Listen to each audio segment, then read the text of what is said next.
Thanks very much, and thank you all for choosing this session. You know, I get $5 for each. We're doing okay. There is a myth about the end of the Cold War, that all Americans were united in the final struggle against communism and the Soviet Union, and all Americans joined together to bring them down. Similarly, there is a myth about the Soviet Jewry movement. The myth is that the American Jewish community was united from start to finish, and with the power of this unity, liberated Soviet Jews. There is a lot to celebrate in American Jewish activism in those decades, but there's much to discuss as well. This is mostly a story about the 1970s and 1980s. The Cleveland Council on Soviet Jewry, which was perhaps oddly the first, was founded in 1963. And 32 local groups around the country founded the Union of Councils for Soviet Jewry, UCSJ, in 1969.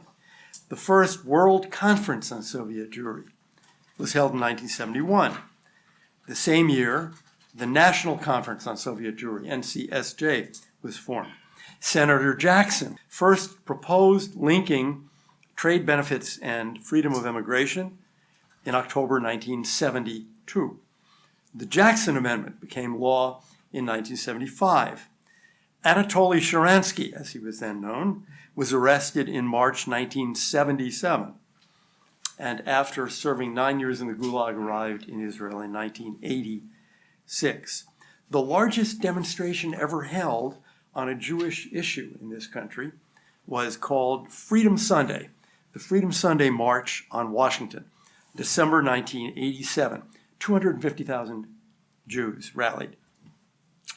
As and after the Soviet Union collapsed, 1 million Jews moved to Israel from Russia, Ukraine, and other parts of the Soviet Empire, and in addition, another 1 million went to Canada, Germany, United States, and elsewhere. So, Soviet Jews were freed. They were allowed to emigrate. The movement achieved its goals. Or did it? Did the American Jewish activism actually achieve the goal of allowing Soviet Jews to emigrate? Or did other people or factors actually do it? Isn't it better to say that Soviet Jews freed themselves? And was freedom of immigration the only or the most significant goal? For if the goal was also significantly to strengthen Israel, to permit Soviet Jews to leave to go to Israel, then maybe we should say that the movement achieved half its purpose, because half of those who left didn't go to Israel in the end. Those are some of the questions I'd like to address through a series of lessons of the Soviet Jewry movement. So let's start. And lesson 1 is power is good. Lucy Davidovitz once wrote this about American Jews and the Holocaust. Quote, "The first lesson surely must be that without power and the resources of power, diplomatic weight, military force, unrestricted funds, the American Jews were in no position to rescue the European Jews." Close quote. We'll come back to the shadow of the Holocaust on American Jews later. And I don't want to relitigate exactly how many Jews in Europe could have been saved when. By the end of 1942, 3 million Jews were dead. But the first American forces did not reach Europe, landing in Sicily, until July 1943. But even if one thinks only of the refugee situation, the unwillingness of the United States to take in Jewish refugees is really striking. Perhaps 100,000 Jews were saved in Roosevelt's second term. Earlier efforts, such as the War Refugee Board was only established in January 1944, could have saved many more lives. Those efforts were not made. In FDR and the Jews, Brightman and Lichtman say, Roosevelt played no apparent role in the decision not to bomb Auschwitz. Even if the matter had reached his desk, however, he would not likely have contravened the military. Every major American Jewish leader and organization that he respected remained silent on the matter, as did all influential members of Congress and opinion makers in the mainstream media. Now, American Jews numbered 5 million in those days, but many were immigrants. Many were not citizens. Many feared criticizing the government. There was no AIPAC or anything like it. Anti-Semitism was rife in the State Department, and there was nothing Jews could do about it. The 1970s and 80s were very different. Jews had power and used it. They were Americans. They were richer and better organized. They were political donors. They were elected and appointed officials. They had the ear of everyone who counted, and it mattered. Yossi Klein Halevi wrote this about the passage of the Jackson-Vanik Amendment. For American Jews, it was a stunning example of their capacity to influence international politics on behalf of their people, a powerful reversal of the failures of the Holocaust. Close quote. So this is the first lesson to remember on the subject of the Soviet Jewry movement, on support for Israel, on anything else of interest to American Jews. As we will see, good arguments are critical, but there is simply no substitute for power and the unashamed willingness to use it. That's the first lesson. The second lesson is linkage, not speeches or marches, is what mattered most. Demonstrations and speeches in the United States did not move the USSR, which was a superpower. What moved them was the persecution of Soviet Jews became very expensive. It was Scoop Jackson who achieved this more than any other individual, and I will quote Natan Sharansky. Well, I've asked who are the people responsible for the demise of the Soviet Union. And of course, I believe that our movement played a very important role. But if you're speaking about specific names, I will speak about Andrei Sakharov, about Senator Jackson, and about President Reagan.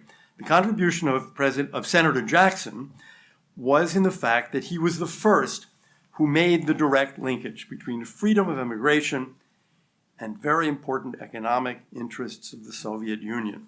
And he did so against all the political thought in the United States of America and in the free world. This is still Sharansky. Many of those people were saying it is in our interest to have more trade with the Soviet Union, and when there is more trade, there is less war. And we, Soviet Jews, knew that our only hope to be released was that the interests of the Soviet Union, economic and otherwise, would be so closely linked to our fate that the Soviet Union would have no choice. Senator Jackson was the first to understand the power of this linkage. In my court sentence, Sharansky said, the long text of my sentence in which I was accused of high treason, there were many accomplices mentioned. American tourists whom I met, American journalists to whom I gave interviews, the leaders of Jewish organizations. They were all my accomplices. But the accomplice whose name was mentioned more than the others was Senator Jackson, because they realized what a historical role this amendment plays, close quote. And this lesson is related to the previous one about power. The world was and is largely Hobbesian, and surely the Soviet regime was without human decency. They gave ground on Jewish emigration when Jewish emigration appeared to cost them more than it was worth. This is a lesson we need to remember when pursuing any human rights goal. Governments violate human rights because they think it is in their interest. Lecturing them is appropriate, but it will not force change. What may do so is changing their cost-benefit analysis. In Burma today, in Egypt, in Cuba, the Soviet Union of the 70s and 80s, or for that matter, Germany in the 1930s. Jews have actually understood this for a very long time. After the Kishinev massacre of 1903, Jewish financiers in New York, led by Jacob Schiff, cut the Russian Empire off from loans during the Russo-Japanese War, 1905, to pressure the Tsar to stop the persecution of Jews or to punish him for failing to do so. Instead, they sold Japanese war bonds, and it has been estimated that They raised half the cost of the war to Japan that way. It's absolutely true that the Soviet Jewry movement was on the side of the angels, and that helps explain its very broad support in the United States. But that isn't what the Soviet regime was worried about. Trade and loans and money and the Soviet economy were. Scoop Jackson understood that the way to move them was to threaten things they cared a great deal about. The then head of AIPAC, Moriamete, said this way back then: if they want trade and technology from us, let them pay for it in what we want to get from them: persecuted Jews, close quote. Humanitarian goals and Jewish goals will prosper to the degree that they have not only principle and rhetoric behind them, but the elements of power and pressure as well.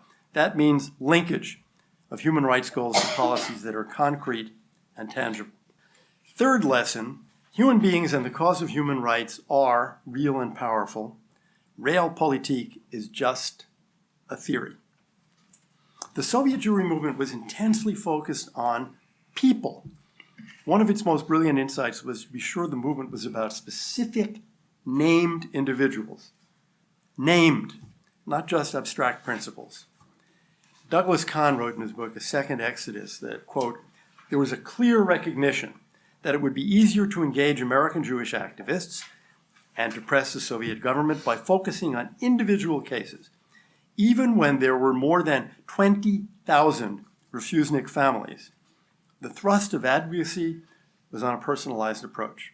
Travel, bar and bat mitzvah twinning, telephone calls, adopt a family programs, and targeted protests were all part of that strategy, close quote.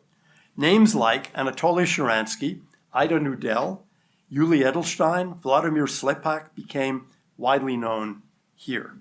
The abstract goals of immigration and Jewish rights became flesh and blood. This was a wonderful organizing tactic, but it mystified the Soviets. In his recent memoir, Stuart Eisenstadt tells this story that when Foreign Minister Andrei Gromyko came to see President Carter in 1977, Carter confronted him with the Sharansky case. I'm reading from the book. As Carter recalled it, Gromyko dismissed Sharansky as a microscopic dot, quote, a microscopic dot of no importance to anyone. According to Dobrynin, Gromyko replied to Carter, "Who is Sharansky?" And that ended the matter. But in the car after leaving, Gromyko asked Dobrynin, "Who really is Sharansky? Tell me more about him." Dobrynin did so and discovered that Gromyko had previously instructed his aides not to bother him with any such absurd matters. But those absurd matters helped bring down the Soviet Union.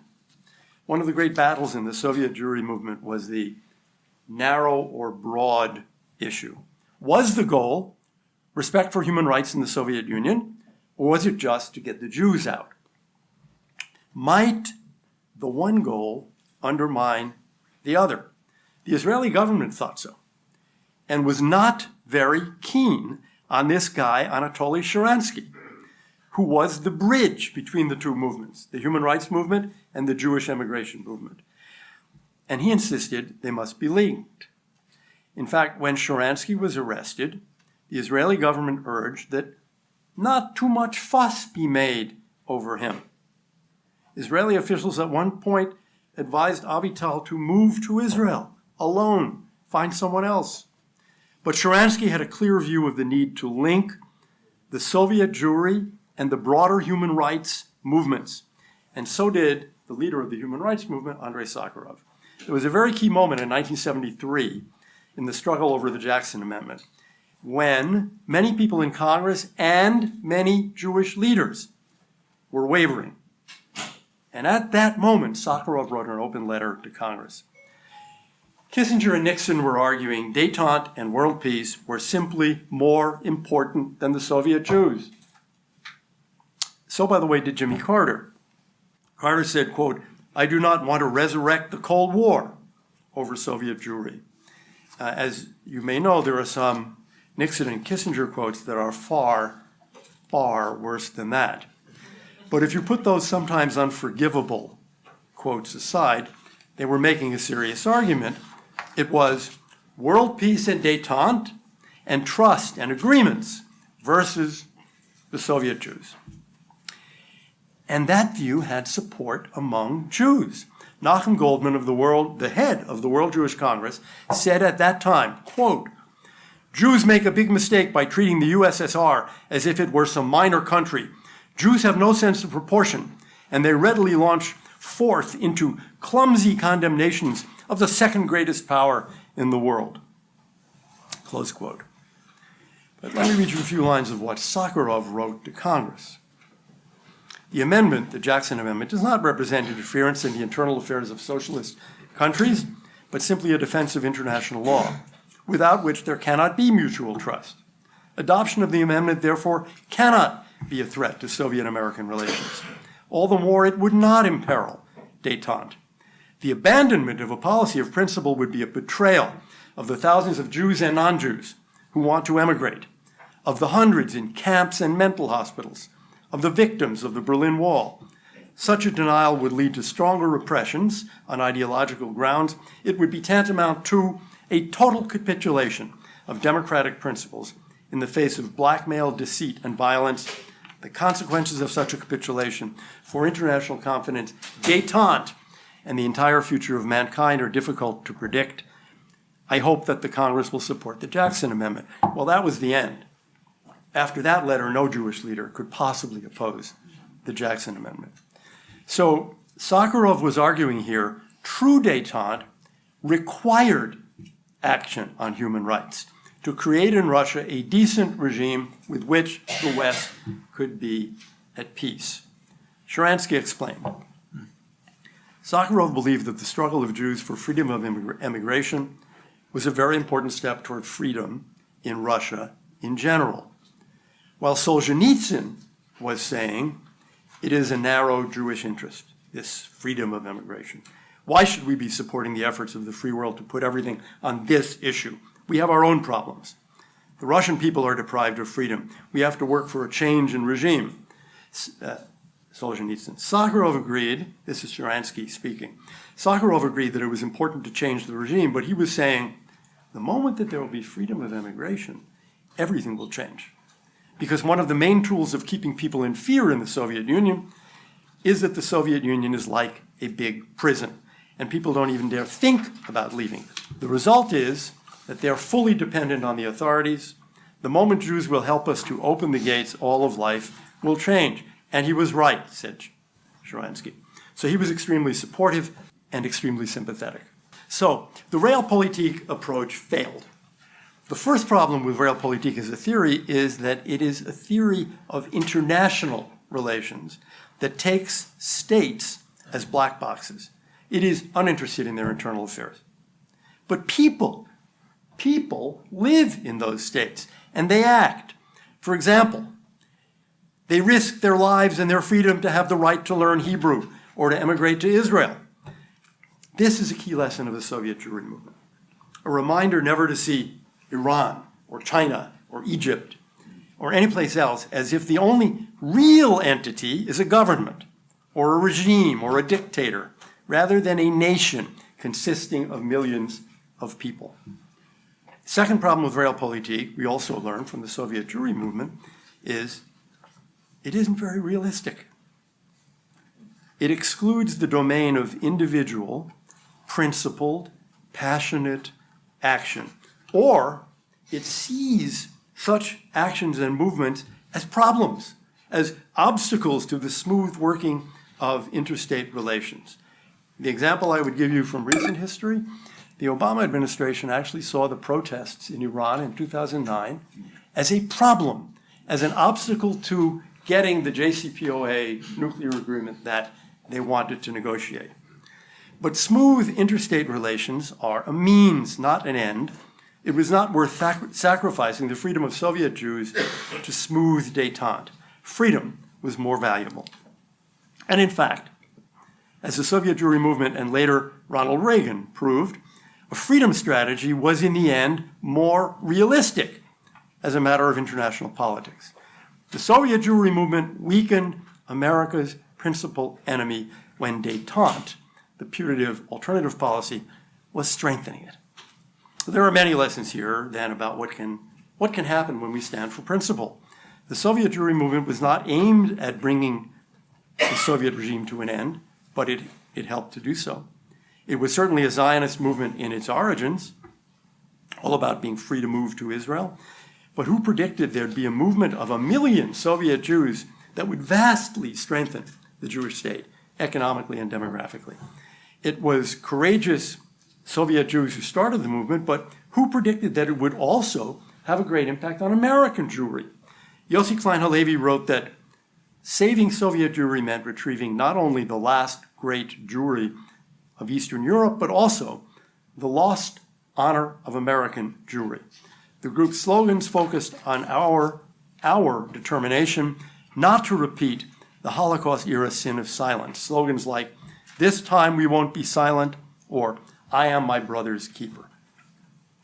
Halevi said of Jacob Birnbaum, the founder of the Student Struggle for Soviet Jewry, and the earliest hero on the American side of that struggle, that central to Birnbaum's vision of diaspora empowerment was the creation of a symbiotic relationship between the freest part of the diaspora and its most oppressed. By publicly demonstrating their concern for Soviet Jews, American Jews would overcome their inhibitions and assume their place as a self-confident community within American society, close quote. And Yossi Klein Halevi added that American Jews were inspired by the courage of Soviet refuseniks, who in turn were fortified by American Jewish support. American Jews came to see themselves as a major force for Jewish freedom and security. In its struggle for the freedom of Soviet Jews, American Jewry liberated itself as well, close quote, Halevi.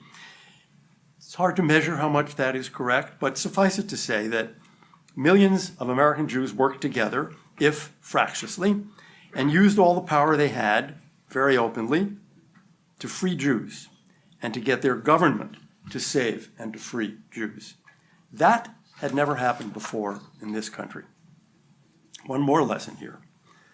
American Jews relearned in the Soviet Jewry movement what Jews had learned in the 19th century here and even in the 18th, that the best way to advance their interests was to link them to American values and interests. You heard a few lines read earlier today from George Washington's letter to the Truro Synagogue. Let me read that sentence again.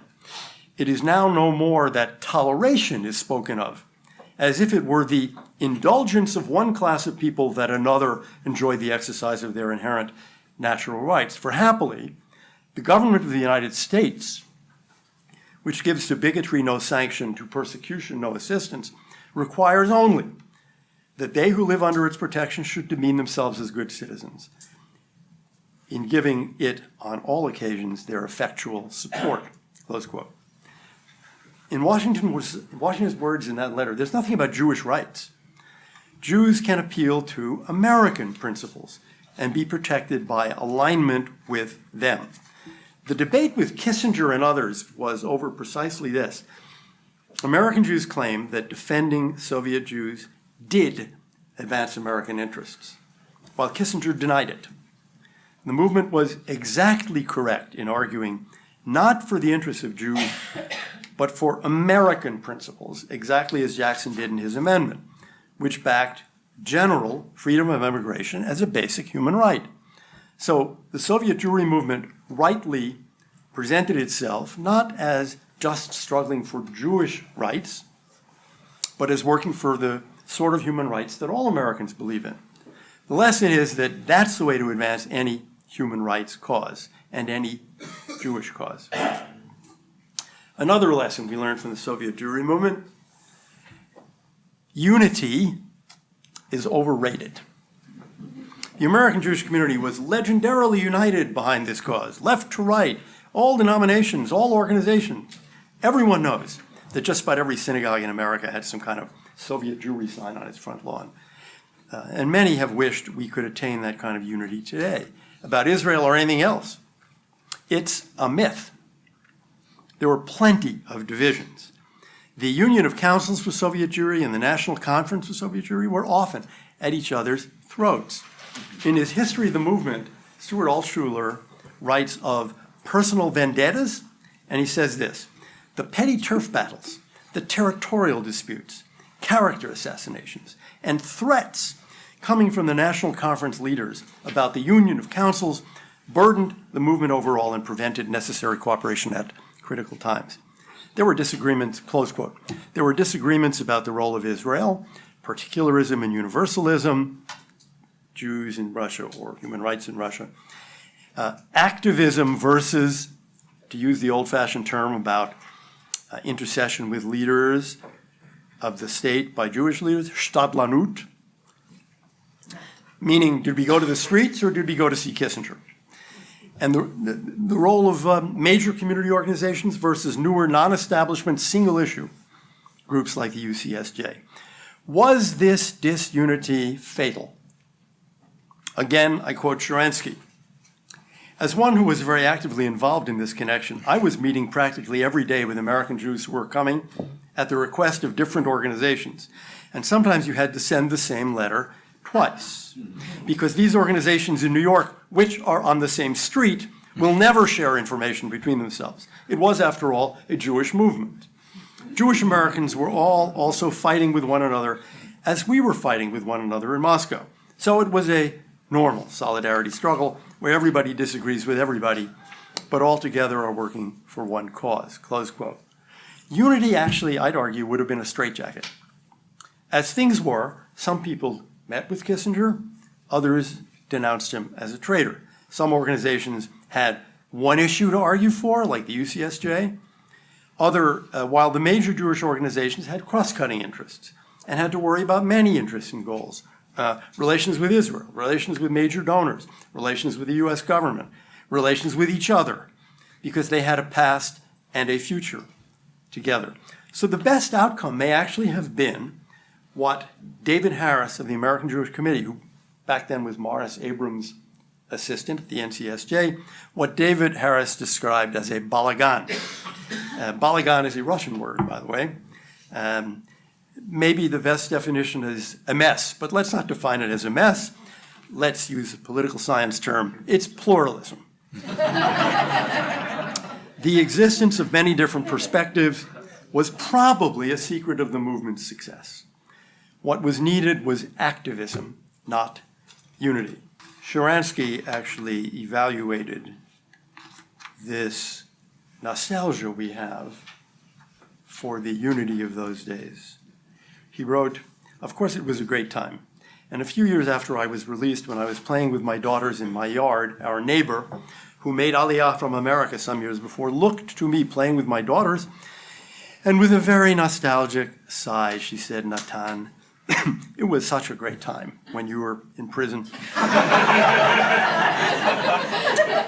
We were all going to demonstrations. We had our dates. We had twinned bat mitzvahs, bar mitzvahs. We were all friends. Where did it all go? So I almost apologized to her for being out of prison, but I have no intention of going back. The Jewish people will have to find other reasons to love one another. Close quote. There's another lesson here that I want to mention, which is that the Jewish state acts like a state. Many Russian and American Jewish activists were unhappy about the role of the State of Israel. Israel pressed very hard not for the right to emigrate, but for the right to emigrate to Israel, while most American groups believed in the absolute right to select your own destination. So there were three perspectives here: American Jews, Soviet Jews, State of Israel. From the Israeli perspective, Soviet Jews who left the USSR were not refugees who must then find some country willing to take them. They were Jews being repatriated to their homeland. How could any Jew after 1948 be viewed as a stateless person or a refugee when there was a Jewish state? There were other Israeli state interests at stake as well. As Sharansky put it, Israeli leaders and the Israeli establishment were afraid to irritate the Soviet Union and were afraid of public pressure coming from Israel, close quote. Not such a great surprise. A tiny state facing a superpower that could harm its interests in so many ways in the Middle East. It's not surprising, but it's worth noting. The Jewish state is a state, and it has state interests, and it pursues them. And they do not perfectly align with the interests of any other state or with those of Jews living in the diaspora, not perfectly. We should not then be shocked when it does pursue those interests, nor when there is some discord over them. That's not a crisis. It's not a disappointment. It's not a sign that something is wrong with Israeli foreign policy. That's the kind of genuine realism in foreign policy we should understand. Though I want to add, states act like states. They can and they should, but you and I are not states, and we should not act like them. Sharansky said in 1987, "For us Jews, there is no choice but to undertake an open campaign and maintain open pressure on behalf of Soviet Jews. While President Reagan can use quiet diplomacy, American Jews should not take this approach," close quote. That was precisely the error that Kissinger made, or part of it.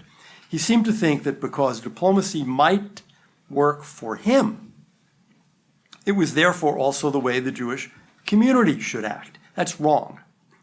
A government is not an NGO, but an NGO is not a government. NGOs should act like NGOs. Communities should act like communities. Jewish organizations should act like Jewish organizations, including creating balagans. And states can be forgiven for acting like states.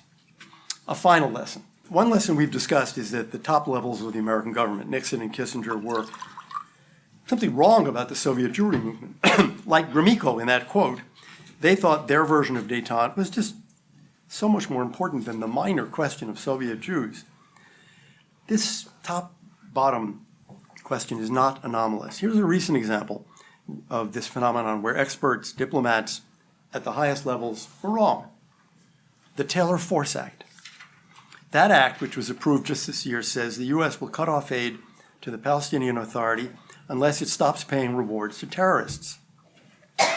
Simple enough. You know, it happened because one man, Senator Gerber, saw that the PA was paying terrorists, imprisoned terrorists or the families of dead terrorists, in accordance with the seriousness of their crimes. Pay for slay. The more you kill, the more you get.